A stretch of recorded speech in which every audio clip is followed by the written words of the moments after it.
Vamos a comenzar con una oración. En el nombre del Padre, y del Hijo, y del Espíritu Santo. Amén. Dios te salve, Reina y Madre de misericordia, vida, dulzura y esperanza nuestra. Dios te salve. A ti llamamos los desterrados hijos de Eva. A ti suspiramos, gimiendo y llorando en este valle de lágrimas. Ea pues, Señora, abogada nuestra, vuelve a nosotros esos tus ojos misericordiosos, y después del destierro, muéstranos a Jesús, fruto bendito de tu vientre. Oh clementísima, oh piadosa, oh dulce Virgen María, ruega por nosotros, Santa Madre de Dios, para que seamos dignos de alcanzar las promesas de nuestro Señor Jesucristo. Amén. Nuestra Señora del Santísimo Rosario de Fátima, Ruega por nosotros. Santo Domingo de Guzmán, Ruega por nosotros. Santo Tomás de Aquino, Ruega por nosotros. Santa Catalina, Ruega por nosotros. y del Padre, y del Espíritu Santo. Buenas noches, bienvenidos nuevamente. Acá Andrés va a hacer una síntesis de lo que habíamos expuesto la semana pasada, así que aprovechen como para recopilar un poquito todo lo que habíamos desarrollado. Sí. Como saben, cada encuentro es grabado y después se lo sube a internet. Bien. Hoy no pude poner todo acá, así que se lo vamos a pasar después en el grupo con una imagen escaneada. Brevemente sobre la introducción, bueno, el título, ¿no? Filosofía para tiempos difíciles. Entonces quedaban como base de dos ideas. Primero, rescatar la filosofía en sus valores más tradicionales, lo que llamó filosofía perenne. Bien. En segundo lugar, reafirmar la unidad de fe y razón, cuyo ejemplo es Santo Tomás, que fundó nuestra tradición cultural hispánica y cristiana, lo que se resume en los fundamentos de la cristiandad. Bien, eso en cuanto a todo lo que se habló sobre el título de este curso. Pasando a lo más específico, digamos, el miércoles pasado se habló de dos definiciones o dos aspectos de la definición de filosofía. Por un lado, la definición etimológica, ¿sí? La palabra misma. Entonces, dijimos que fue Pitágoras en el siglo V a.C., quien dijo: yo no soy sabio. ¿Por qué? O sea, Sofos, acá el filósofo griego. ¿Por qué? Porque la sabiduría solo pertenece a Dios. Esto después lo va a reafirmar Sócrates. ¿Qué dijo Pitágoras? Yo soy filósofo. Filósofos, aquel que busca la verdad. Bien, acá yo noté una cosa particular. Cuando se habla de filósofos como amor a la verdad, el amor del que se refiere es amor de amistad. O sea, para los griegos había tres palabras para el amor: el eros, el agape y la filía, digamos. ¿Bien? Acá se trata del amor de amistad. Esto nos da ya una pauta de la relación del filósofo con la verdad. Con una amistad común hay que buscar, se busca, se trata de esforzarse por la búsqueda, ¿no? Y en un plano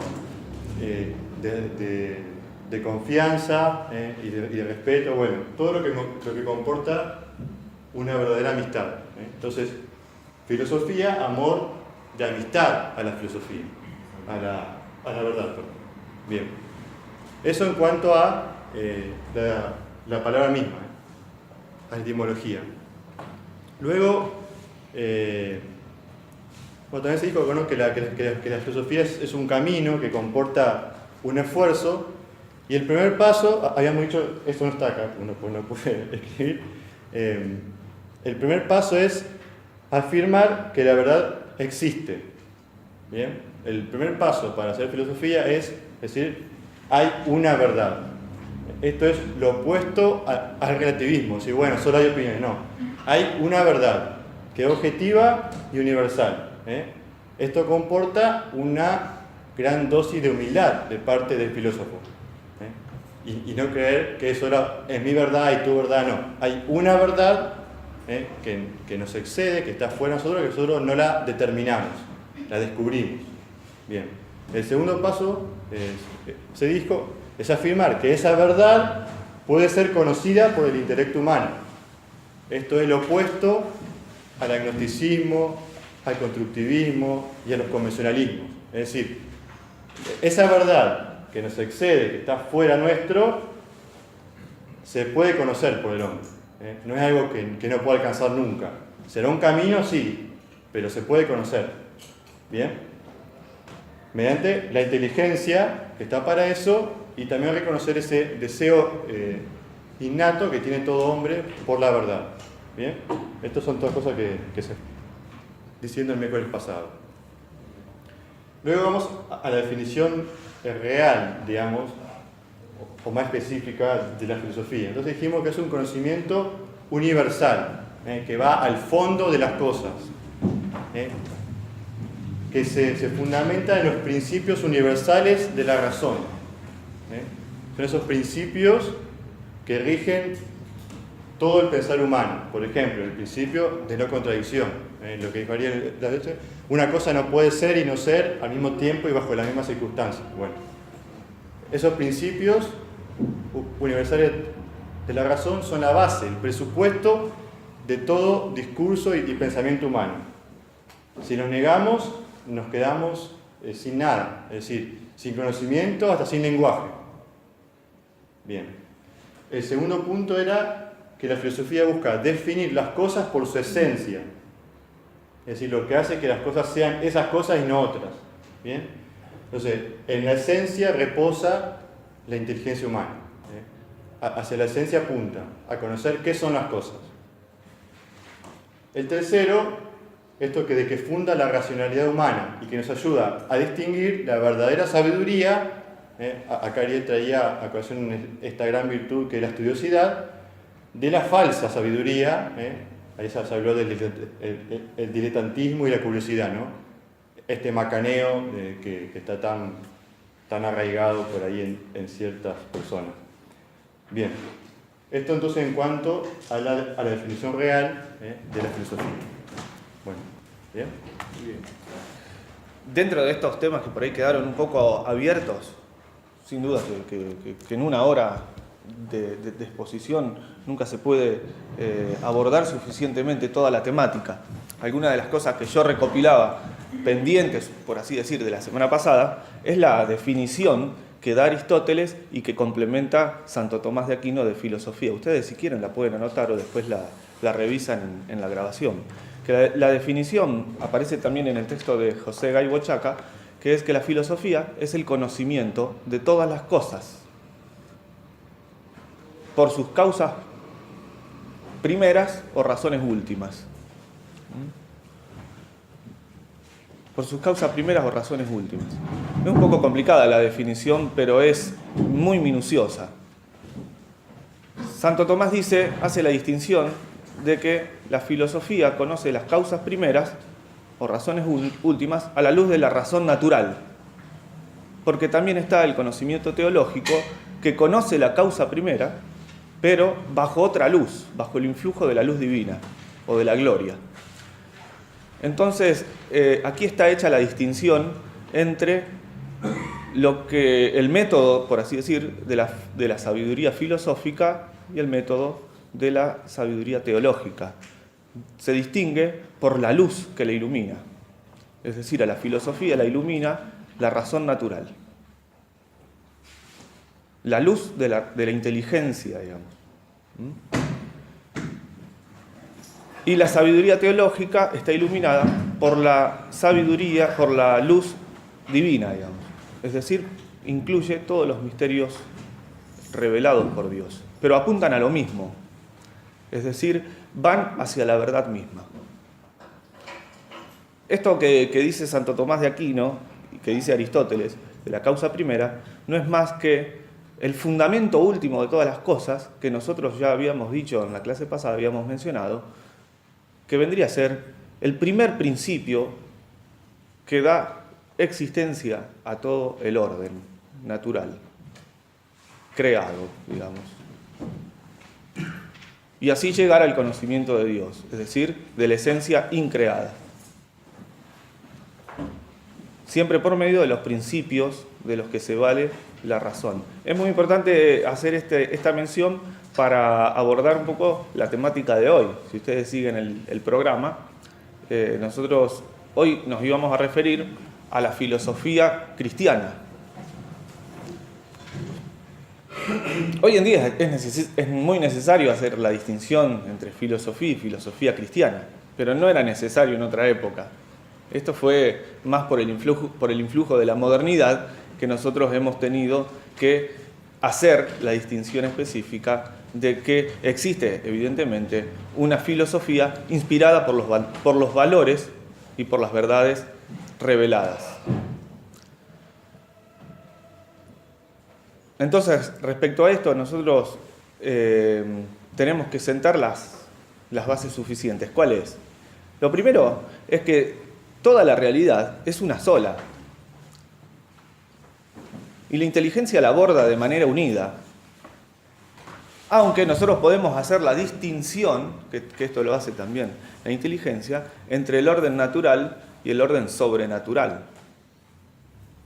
Para los modernos, esta distinción entre lo natural y lo sobrenatural es problemático, es disyuntivo o contradictorio. Entonces, lo más común es que la filosofía moderna caiga en el naturalismo, es decir, en el desprecio directo de lo sobrenatural. Y esto es un problema muy grave, porque se aniquila o se solapa, se esconde el misterio directamente. La filosofía moderna, en su pretensión de racionalidad absoluta, lo que hace es aniquilar o esconder el misterio que hay en el orden natural mismo. Y por supuesto, divorcia entonces el orden sobrenatural.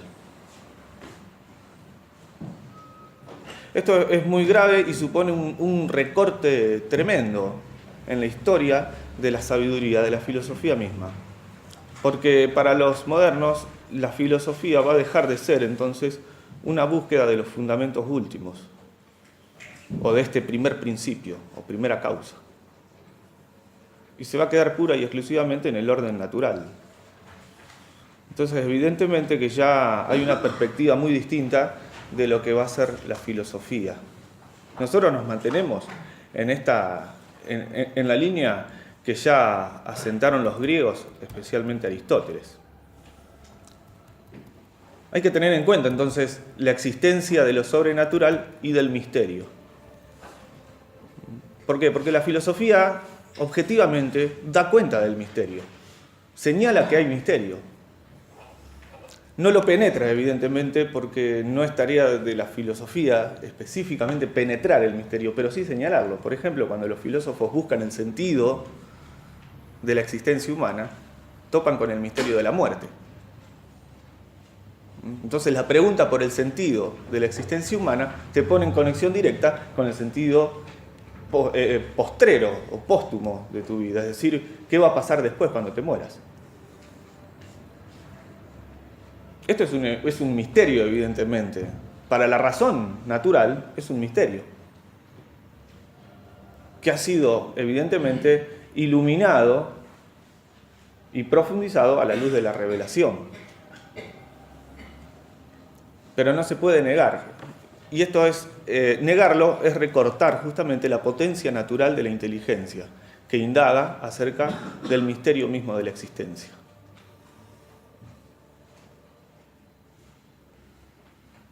Esto de que la filosofía no lo penetra, quiere decir que la filosofía no lo puede agotar o no lo puede conceptualizar definitivamente, no puede penetrar la esencia por su propia fuerza. Pero queda patente, evidentemente.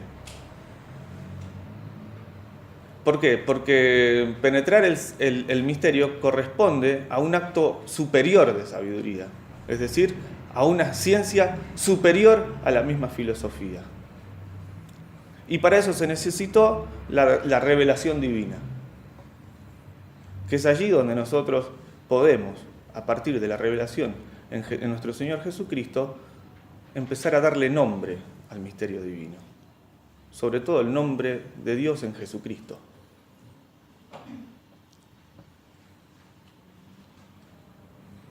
Es decir, que la contemplación del misterio o el acceso al misterio en esta vida se da, digamos, como de una manera muy pobre.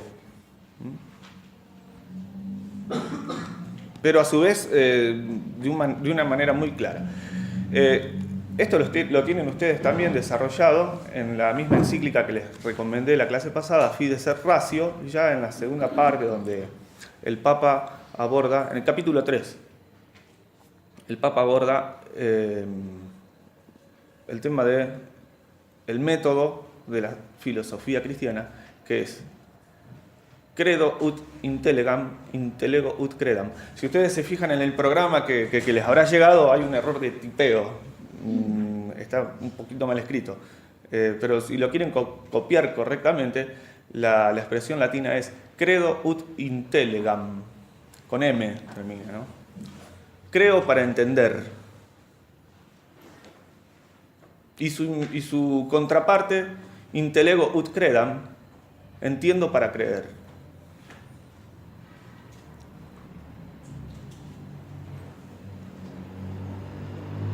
¿De qué manera nosotros tenemos acceso al misterio? Bueno, por la gracia santificante, y por la vida sacramental. Allí sí penetramos el misterio. No rompemos completamente el misterio, pero lo penetramos. Entramos en lo que el mismo misterio es, sobre todo a través de la liturgia. La liturgia es la que nos corre, digamos, el velo que la inteligencia no puede correr. Esto es muy importante, ¿por qué? Porque ya afirmar esto nos demuestra que entre la sabiduría, digamos, filosófica o racional o natural, hay una correspondencia directa con la filosofía sagrada, con la ciencia sagrada o revelada. ¿Se entiende? Hasta ahí, esta correlación hay que mantenerla permanentemente. Es decir, que a través de la liturgia nosotros, digamos, vamos como participando en la plenitud del misterio. Es el misterio, digamos, el que eleva, es esta participación en el misterio el que eleva el alma hacia Dios mismo, que nos hace, digamos, participar de los bienes celestiales. Entonces, bueno, nosotros podemos decir que es posible para nosotros entrar en el misterio y la sabiduría filosófica es propedéutica o preparatoria del misterio. Es decir, que desde el cristianismo, desde la encarnación del Verbo Divino, el hombre se volvió, como dice la Constitución dogmática Dei Verbum, capax Dei, es decir, capaz de Dios. Antes de la encarnación de Cristo, esto no era posible, el acceso al misterio mismo. Por eso, en el Evangelio, por ejemplo, en el bautismo de nuestro Señor, se abren los cielos y se escucha la voz del Padre que dice: este es mi Hijo muy amado, escúchenlo. Es decir, los cielos se abren a partir de Cristo, a partir de la encarnación de Cristo. Bien, es decir, a partir de la revelación, la sabiduría adquiere, digamos, como una dimensión mucho mayor. Es decir, se le abre a la inteligencia la posibilidad de acceder a un lugar que antes no le estaba permitido.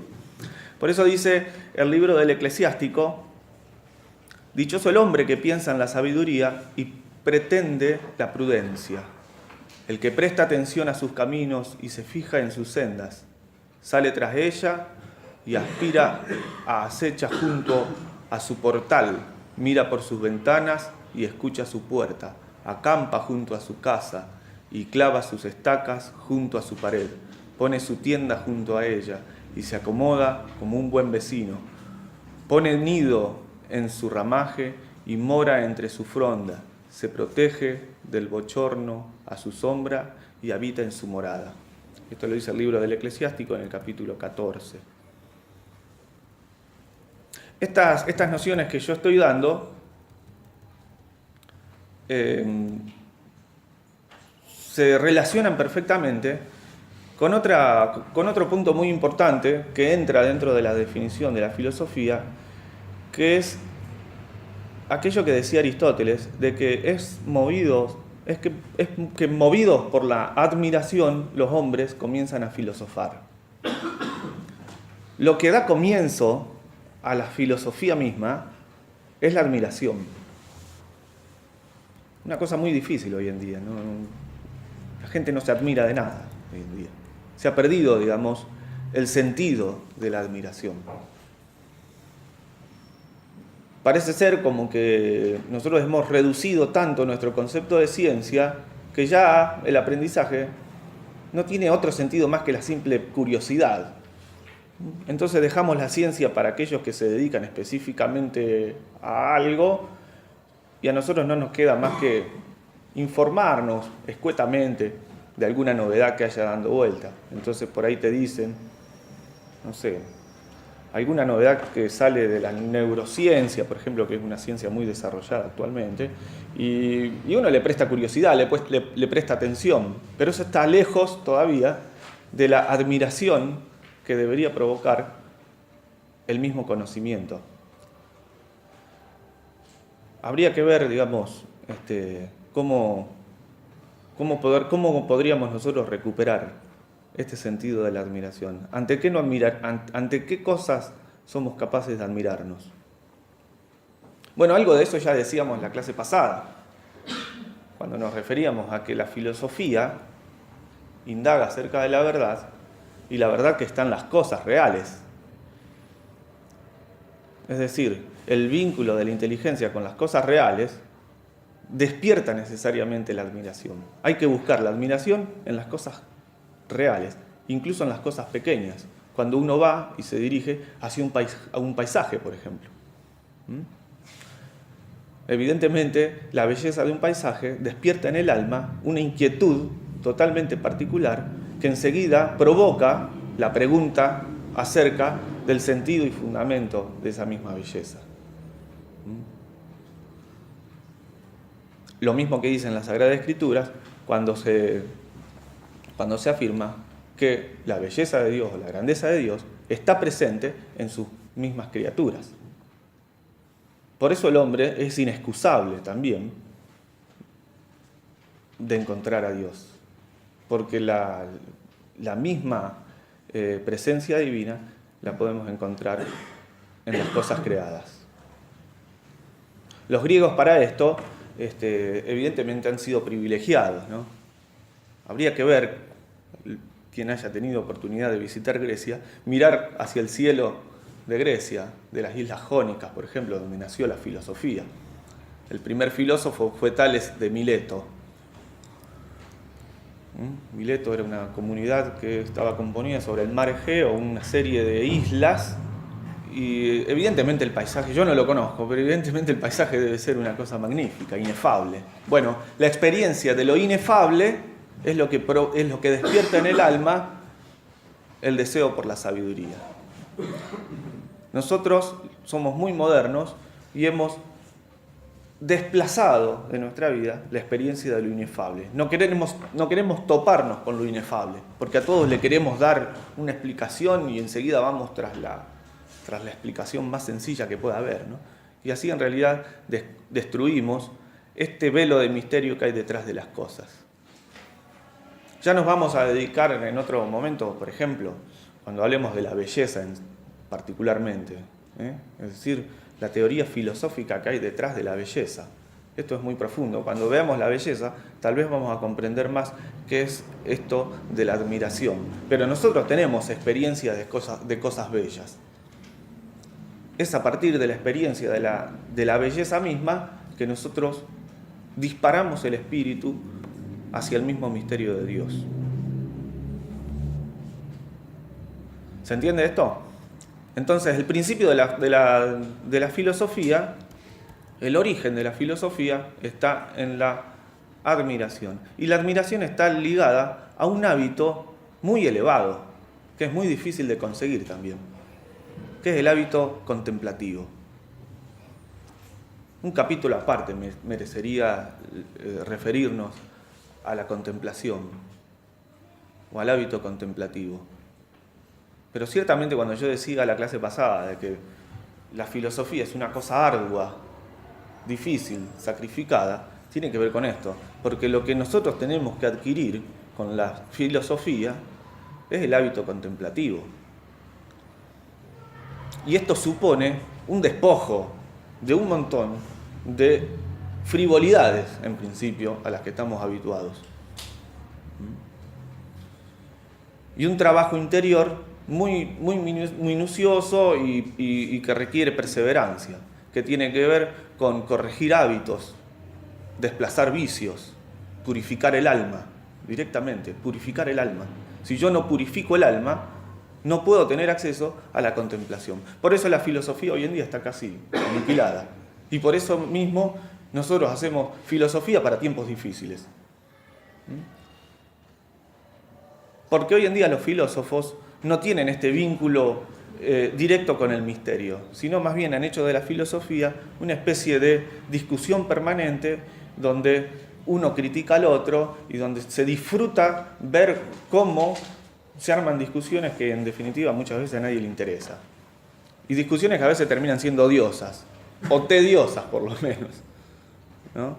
Entonces eso hace que la filosofía se convierta en una especie de ámbito para un sector exclusivo de tipos que se dedican a hacer distinciones racionales, lógicas, debates interminables, ¿no es cierto? Entonces uno escucha y dice, mirá cómo razona este, y queda ahí. Se pierde el vínculo de la sabiduría con la vida concreta y real. Es decir, se pierde la admiración. Esto por eso es muy importante rescatar hoy en día para hacer una trayectoria, digamos, filosófica, reivindicar el valor de la admiración y de la vida contemplativa. Los filósofos griegos eran contemplativos. A veces uno tiene la imagen de un filósofo griego como un tipo que está tirado ahí, pobre, miserable, aburrido, digamos. Mientras la vida pasa, el pobre tipo se imagina, por ejemplo, hay una imagen clásica de Diógenes Laercio, como un harapiento al lado de un barril que le atribuyen como que vivía en ese estado. Bueno, a nadie le puede gustar eso, evidentemente, porque tenemos una imagen degradada de lo que es la vida contemplativa. Los filósofos griegos eran muy contemplativos, sobre todo Platón. A Platón se lo llamaba el divino, porque tenía un trato con lo misterioso que daba admiración a todos sus discípulos. Habría que dedicarle un curso especial a Platón, pero ¿cuál era el matiz común que despertaba este hábito contemplativo en los filósofos griegos? La pregunta por la muerte.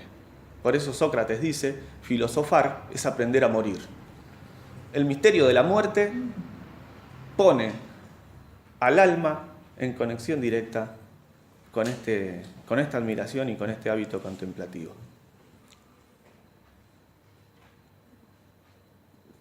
Pero dice, es aprender a morir, es decir, el filósofo necesita conocer qué cosas hay que hacer para tener una buena muerte.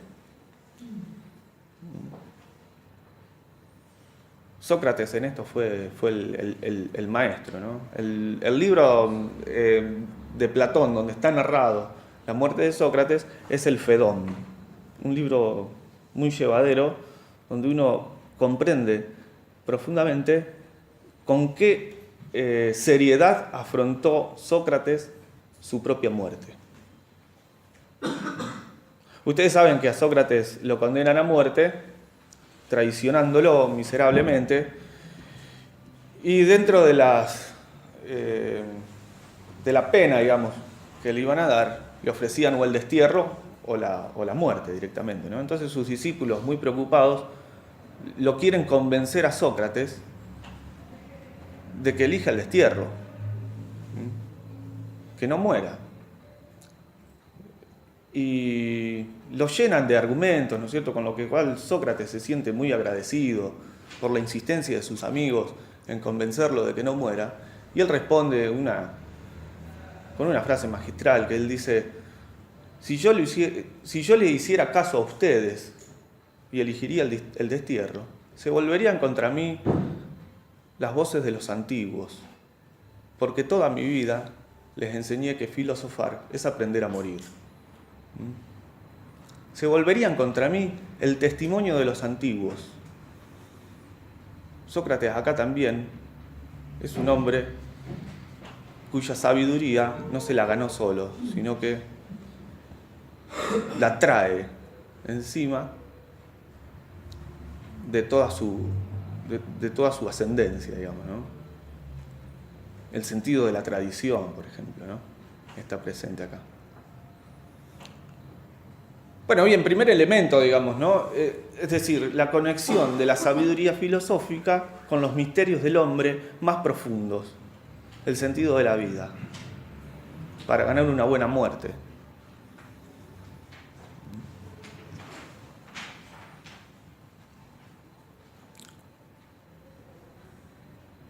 Bueno, esta sabiduría entonces no es una especie de conocimiento esotérico, propio de algunos iniciados, como pretendían, por ejemplo, los gnósticos del siglo II. Es decir, se empieza a abrir el concepto de filosofía a un ámbito mucho mayor, de mayor alcance. Evidentemente que cuando el cristianismo se encuentra con toda esta tradición, encuentra justamente todos los elementos necesarios para empezar a explicar aquello que el cristiano cree. Entonces encuentra en la tradición griega, en la filosofía griega, raíces de sabiduría que son absolutamente compatibles con el misterio revelado. Porque evidentemente, si tenemos a un Sócrates que nos enseña magistralmente cómo prepararse a morir, evidentemente esto es muy compatible con lo que la revelación enseña, que es la confesión a nuestro Señor Jesucristo para alcanzar la vida eterna, donde aparece la revelación de lo que es la vida eterna, la comunión directa con Dios en la eternidad, y todo lo que el cristiano debe hacer para alcanzar esa vida eterna. Entonces el cristianismo comienza a ser como un trabajo de unión de toda la vertiente de sabiduría griega junto con la tradición hebrea, que viene revelada por las Sagradas Escrituras, y se empieza a conformar, digamos, una línea de pensamiento, por así decirlo. Se empieza a consolidar una doctrina detrás de toda la sabiduría filosófica que ya estaba elaborada desde la antigüedad.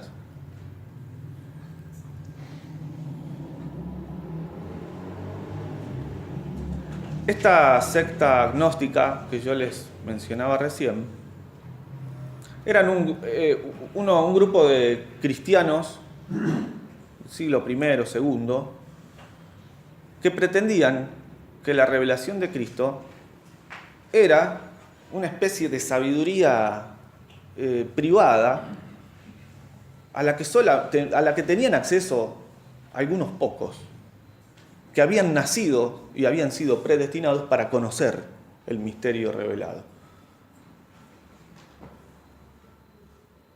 Entonces, evidentemente, este grupo adopta, digamos, una postura contraria a toda la vertiente de la sabiduría griega y empiezan a transformar, por así decir, el conocimiento revelado en una especie de propiedad exclusiva.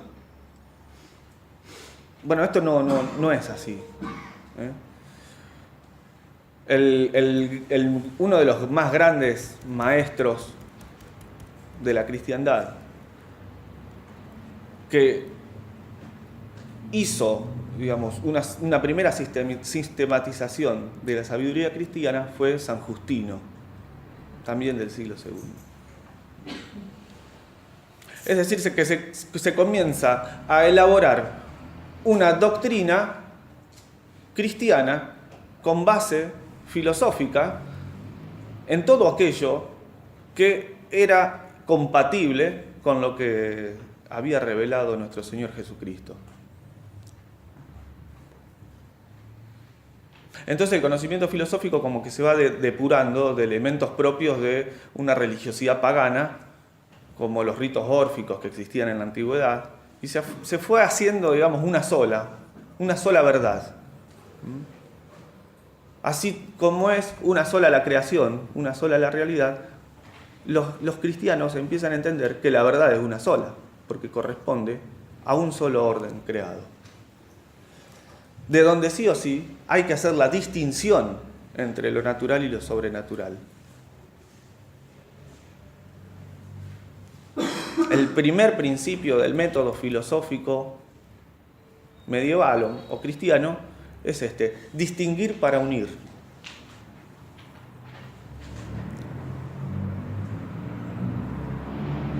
Es muy necesario esto, una cosa también perdida.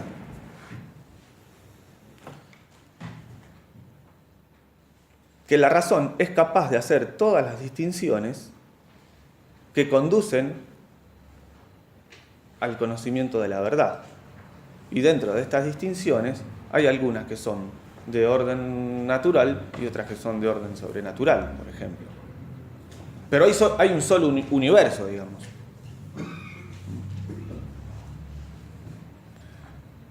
Y la filosofía se relaciona con todo el universo, bajo Dios y a la luz de la gloria. Ahora, cada orden, el natural y el sobrenatural, le corresponde un tipo de conocimiento.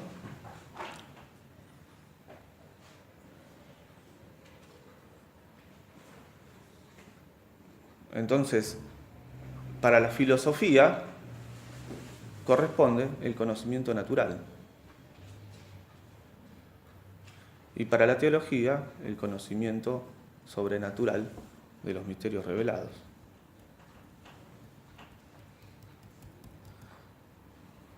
¿Se entiende hasta ahí lo que decimos? ¿Por qué es necesaria una filosofía cristiana? Los modernos rechazan la existencia de la filosofía cristiana. Tanto es así que en los manuales de filosofía, si vos vas hoy a una librería y pedís un manual de filosofía, te vas a encontrar con que se desarrolla la filosofía en la antigüedad, y ahí aparecen Aristóteles, que es uno de los más últimos de la antigüedad, los epicúreos, y otras escuelas últimas, digamos, de la antigüedad tardía, y después saltan hasta Descartes. Es decir, que en los manuales de filosofía se enseña que la filosofía va más o menos hasta el siglo I de la era cristiana, y después saltamos hasta Descartes, hasta el racionalismo del siglo XV, XVI, el Renacimiento, y ya Descartes, digamos, como el gran filósofo que rescató a la filosofía, de la sabiduría, del oscurantismo medieval. Y de por medio no pasó nada, hubo solamente teología y teocentrismo y especulaciones religiosas que no tienen nada que ver con la sabiduría filosófica, que pertenece a otro orden, que es natural y demás. Entonces este recorte es un manoseo a la historia misma. ¿Por qué? Porque sí, objetivamente, existió una filosofía cristiana, es decir, inspirada en las verdades de fe. ¿Por qué fue necesaria? Porque en la Sagrada Escritura aparecen verdades que son de orden racional, no necesariamente teológica, no necesariamente sobrenatural. Como por ejemplo, en la Sagrada Escritura aparece explicado el misterio de la existencia de Dios, la existencia del alma, la vida después de la muerte, la inmortalidad del alma, que son verdades accesibles a la razón como tal. Los griegos ya sabían esto, ¿no es cierto? La inmortalidad del alma. Hay demostraciones, sobre todo la demostración de Aristóteles, que son muy profundas. Bueno, esto ya existía, ¿no es cierto? Con la Sagrada Escritura, con la revelación, vienen también estas verdades. Y se comienzan a desarrollar, vinculadas, como decía, del lado de la Sagrada Escritura. Dice, por ejemplo, ustedes tienen el manual de Guy Bochaca, respecto de la relación entre la filosofía y la revelación. Podemos decir que la revelación, aunque es necesaria para la salvación, no era absolutamente necesaria para que el hombre conociera algunas verdades tan importantes como la existencia de Dios o la inmortalidad del alma. Sin embargo, como dice Santo Tomás, la revelación es conveniente. Y al decir que es conveniente, queremos decir que la razón tiene límites. No nos interesan en el campo de la filosofía aquellas partes de la revelación que excedan la capacidad racional del hombre. Ejemplo, la Santísima Trinidad, la Encarnación, etc.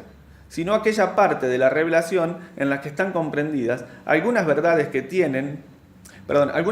que también pueden ser alcanzables por la razón. Ejemplo, la existencia de Dios o la creación. Esto es alcanzable por la razón. En esta ruptura que provocó la modernidad en el desarrollo de la filosofía, definitivamente se dejaron de lado estos misterios. Y si no se dejaron de lado, se malinterpretaron, entonces dispararon para otro lado. Y a la larga terminaron haciendo de la filosofía una especie de saber totalmente ecléctico, donde uno no sabe realmente qué corriente seguir, o cómo han derivado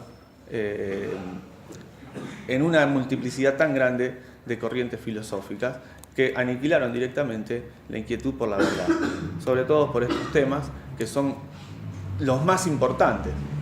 ¿Se entiende? Bien, yo me refería al principio a esta expresión latina que dice credo ut intellegam, significa creo para entender. Los cristianos asumieron la revelación, pero entendieron que la revelación no puede estar en contradicción con lo que enseña la razón natural. Al contrario, vieron la necesidad de valerse de la razón justamente para comprender mejor los misterios revelados. Porque en definitiva, la razón y la fe apuntan al mismo objeto.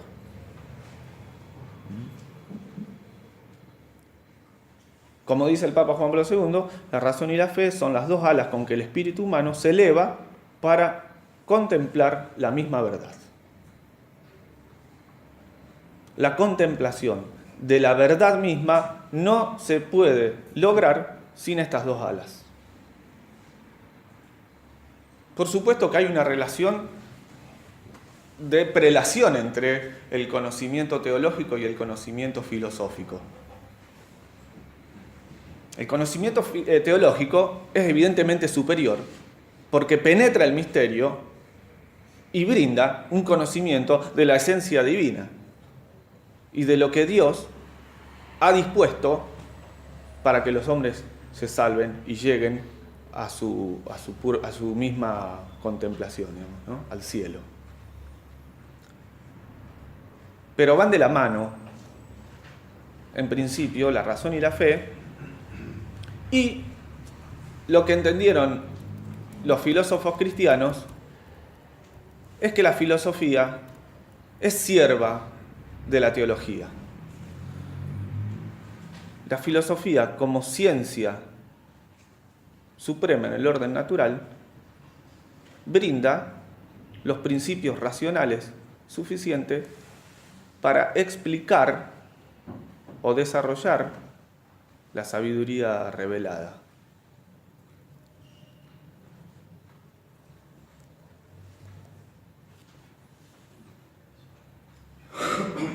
Entonces, la filosofía, conservándose, digamos, en su propia esencia, se relaciona y se subordina al orden sobrenatural de la fe. Se habla así, entonces, en esta subordinación, se habla de la filosofía cristiana.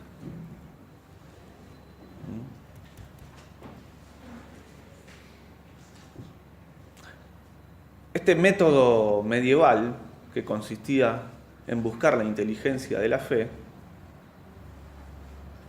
sirvió para esclarecer mucho más la verdad filosófica de lo que antiguamente existía, por así decirlo, ¿no?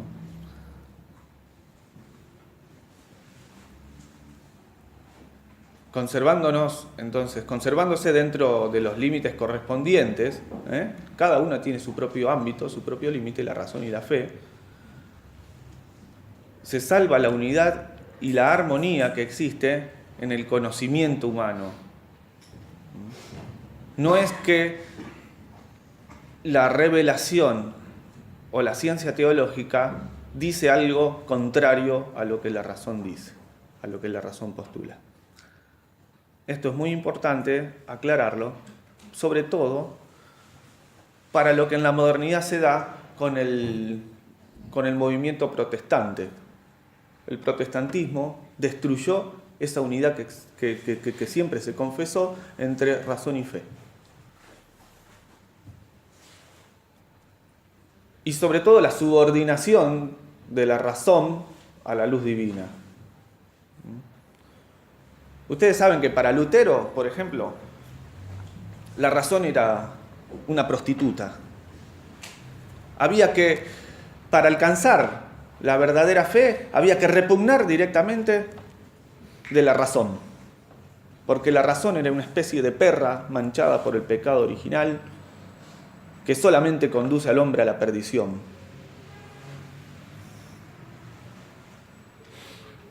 Entonces, imagínense que desde este postulado, siguiendo este postulado, evidentemente cae por tierra toda la racionalidad humana, las mismas ciencias. Bueno, la modernidad se erigió sobre este principio. Esto hizo que los vaivenes de la modernidad terminen en un endiosamiento de la razón y después en su aniquilación definitiva. Justamente porque se rompe el orden y reciprocidad que tiene que haber entre la razón y la fe. Evidentemente que para el protestantismo la razón iba a ser una cosa maliciosa porque estaba vinculado a lo natural en el hombre. Y ustedes saben que para la corriente protestante lo natural es absolutamente insalvable, malicioso, está quebrado por el pecado. Solamente la fe puede corregir solamente un acto de fe puede corregir y salvar esta naturaleza corrompida. Pero no hay una correspondencia directamente entre lo que la inteligencia capta por la fe y lo que la inteligencia capta por la razón para el protestantismo. Porque la razón siempre va a desviar a la inteligencia del conocimiento de Dios. Esto no era así en el cristianismo. La razón es sierva, la filosofía es sierva de la teología, es decir, la razón puesta al servicio de la fe.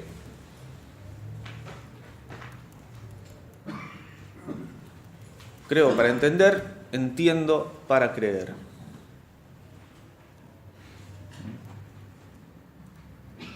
El gran maestro que sentó las bases, digamos, de este método medieval de sabiduría cristiana fue San Agustín. Ya estamos en el siglo V de la era cristiana. San Agustín fue como una especie, un prodigio de la divina providencia. La conversión de San Agustín es un prodigio que no tiene comparación casi. Dios siempre hace eso en la historia. Agarra a uno de esos intelectuales potentes y los convierte y saca de la nada luz y sabiduría para los tiempos que se necesitan. San Agustín fue uno de ellos. Tiene una expresión que yo tendría que escribirla en latín, porque es bellísima en latín. Me permite, no sé si voy a poder borrar, pero dice: noli fora sire, in interiore homini habitat veritas. Si ustedes la quieren copiar.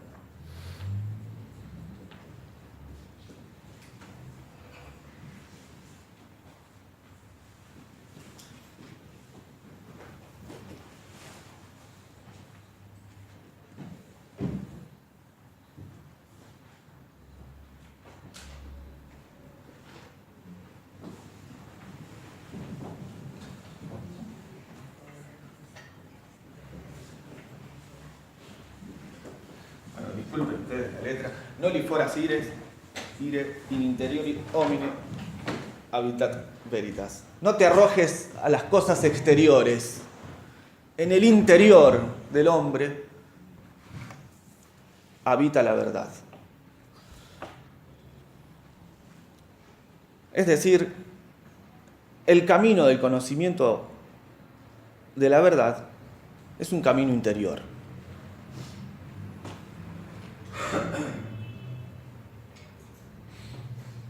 Es un camino espiritual que se eleva y se perfecciona y que apunta a la contemplación de Dios directamente. No hay otro objeto de la sabiduría más que Dios. San Agustín es platónico. Y como yo les decía hoy, Platón fue un místico. Y en esto era muy parecido Platón. Aunque ya San Agustín, iluminado por la sabiduría cristiana, le da a esto de la interioridad un sentido mucho mayor. Hasta llegar a decir que la verdad habita en el interior. Es decir, se está refiriendo a la inhabitación de Dios en el alma humana.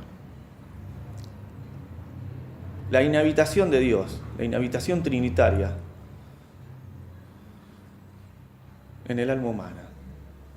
Dios, dice San Agustín, es más presente a mí mismo de lo que yo soy para mí.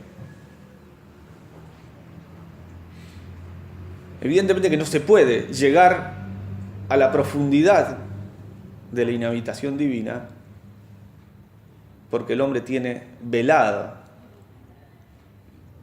la inteligencia para comprender este misterio. Pero sí, Dios habita en el interior del alma humana. Ya la sabiduría cristiana se va a perfilar en esta línea. Es decir, la sabiduría cristiana es un camino interior. Con más razón, se puede decir, implica un esfuerzo y una purificación del alma, conocer la verdad.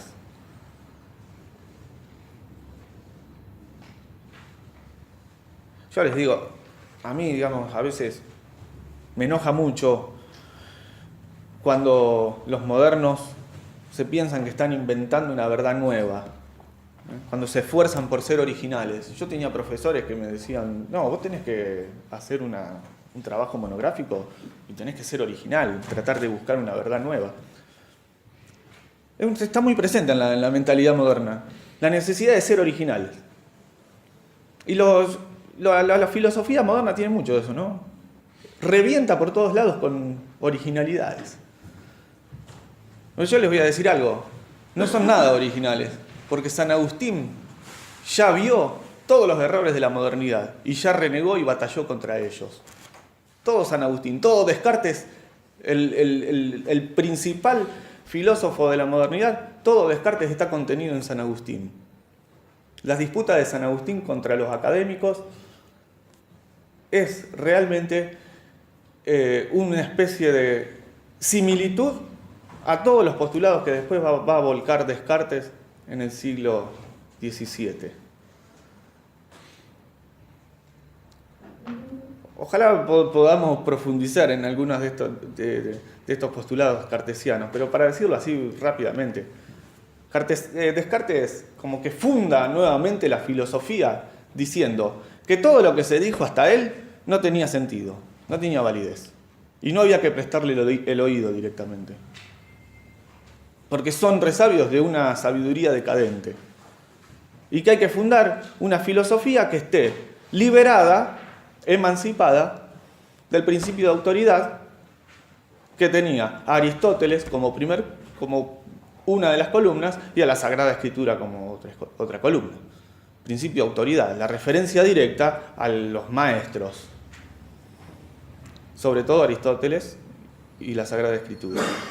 Bueno, ¿en qué vamos a fundar la nueva filosofía? Dice Descartes. Y hay que encontrar una verdad de la que yo no tenga ninguna duda, porque voy a tener que dudar de todo. Todo lo que se dijo yo no lo puedo dar por cierto, ni siquiera la experiencia sensible. Si ustedes leen, por ejemplo, las Meditaciones Metafísicas de Descartes, son libros muy llevaderos. Él se pone minuciosamente a describir lo que está viendo, la vela que se está derritiendo, y dice, voy a suponer que la experiencia sensible de ver esta vela que se está derritiendo obedece a un genio maligno que me está queriendo engañar. Entonces la voy a dar por dudosa directamente. Y así todas las experiencias visuales, gustativas, del oído, etcétera, de todos los sentidos, las voy a suspender. Y voy a buscar una verdad de la cual yo no pueda dudar en absoluto. ¿Cuál es esa verdad de la que yo no puedo dudar? Es de que yo estoy pensando. Soy algo que piensa. Y en la medida que piensa, puedo decir que existo. O sea, porque estoy pensando, existo. No queda otra. ¿No es cierto? La evidencia más clara que encuentra Descartes es el pensamiento. Todas estas disputas a las que llega, estas distinciones o razonamientos o falacias, digamos, a las que va recorriendo Descartes para llegar a esta conclusión, todas estas falacias ya estaban aclaradas en San Agustín, en su disputa contra los académicos.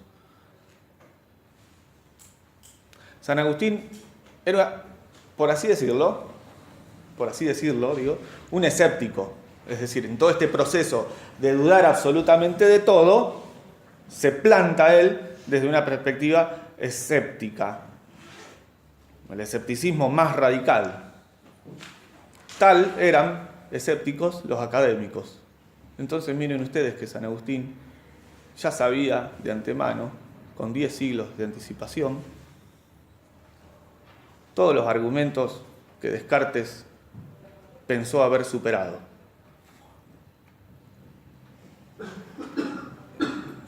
Evidentemente la sabiduría cristiana, digamos, no es una cosa menor como se la tiende a señalar generalmente, ¿no? Sobre todo esta cosa, digamos, bastante vulgar de pretender que el que cree anula su razón para dar asentimiento a una verdad revelada por la simple autoridad o la simple rendición ante alguien que pretende tener la verdad, ¿no? A veces te juzgan, digamos, por ser cristiano, por esta especie de actitud chiquilina de renunciar a la razón. Bueno, no es así en realidad, ¿no? Hay una cosa muy, muy curiosa, ya termino porque ya son las 9, nosotros tenemos que terminar el horario.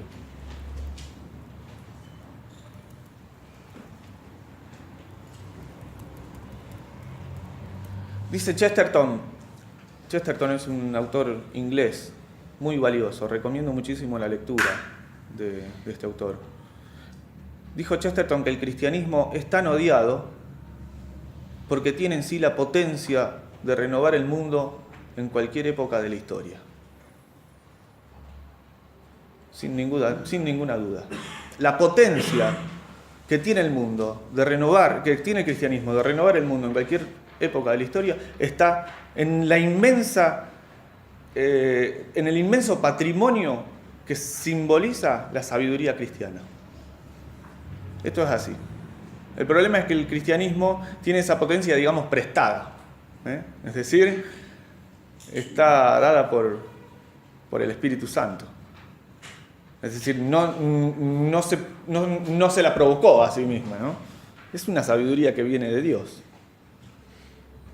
Y el cristianismo debe conservar todo ese depósito. Este inmenso depósito de sabiduría que conforma en principio el dogma,